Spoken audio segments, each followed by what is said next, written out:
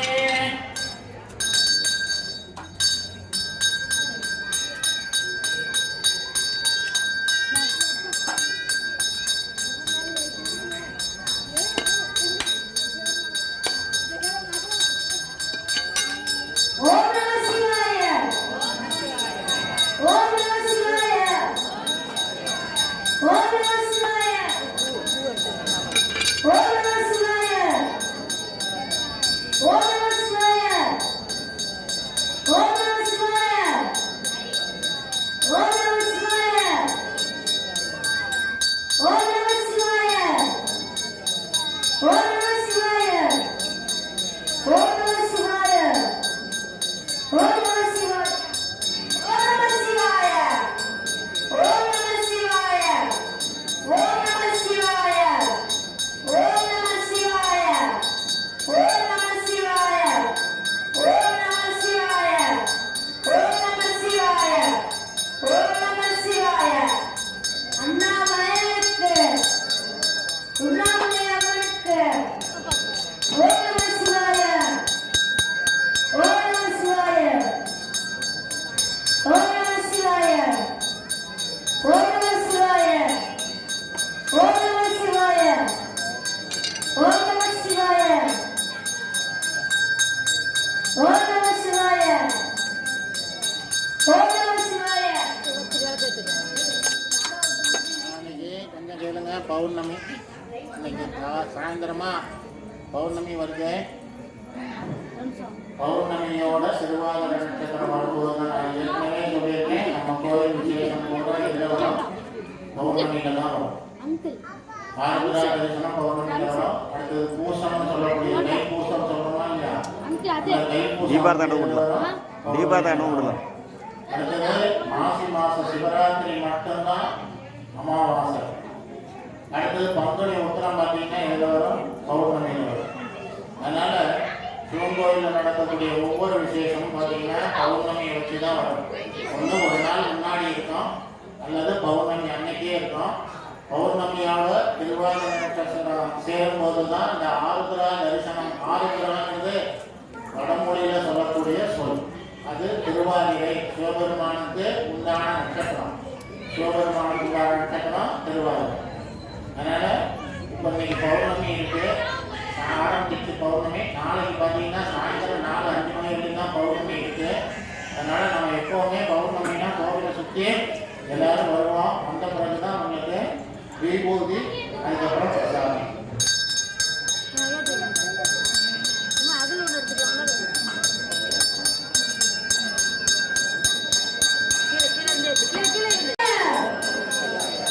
ஓம் நம சிவாய ஓம் நம சிவாய ஓம் நம சிவாய அண்ணாமலைக்கு உண்ணாமலை அம்மனுக்கு காசி ஈஸ்வரனுக்கு காசி சரஸ்வதி அம்மனுக்கு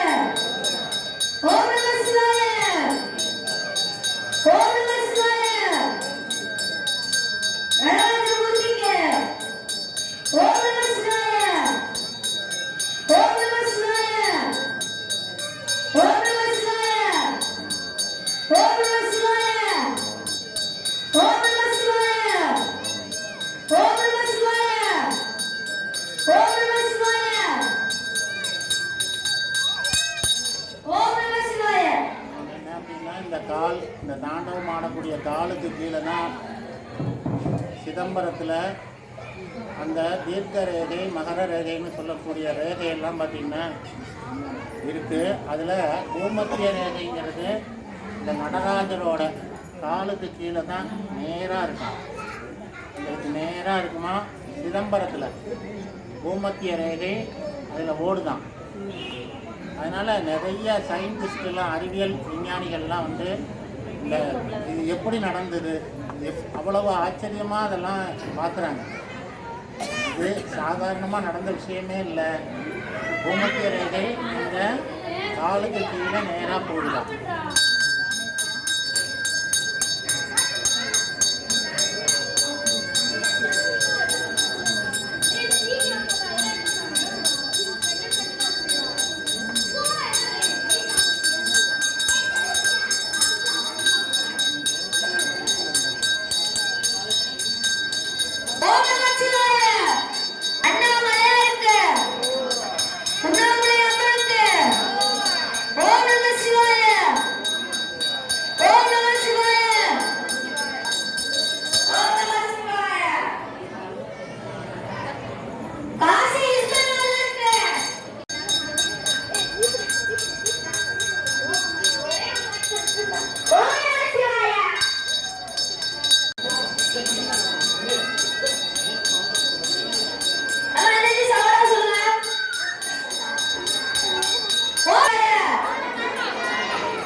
வளம் சுரக்க மன்னன் கோன்முறை அரசு செய்த குறைவிலாத உயிர்கள் வாழ்க நான் மறையான்கள் ஓங்க நற்றவும் வேண்டி மல்க மேன்மை குலம் செய்வ நீதி விளங்குக உலகமெல்லாம் மேன்மை குலம் செய்வ நீதி விளங்குக உலகமெல்லாம் மேன்மை குலம் செய்வ நீதி விளங்குக உலகமெல்லாம் சிவகாம சுந்தரமே நடராஜமூர்த்திக்கு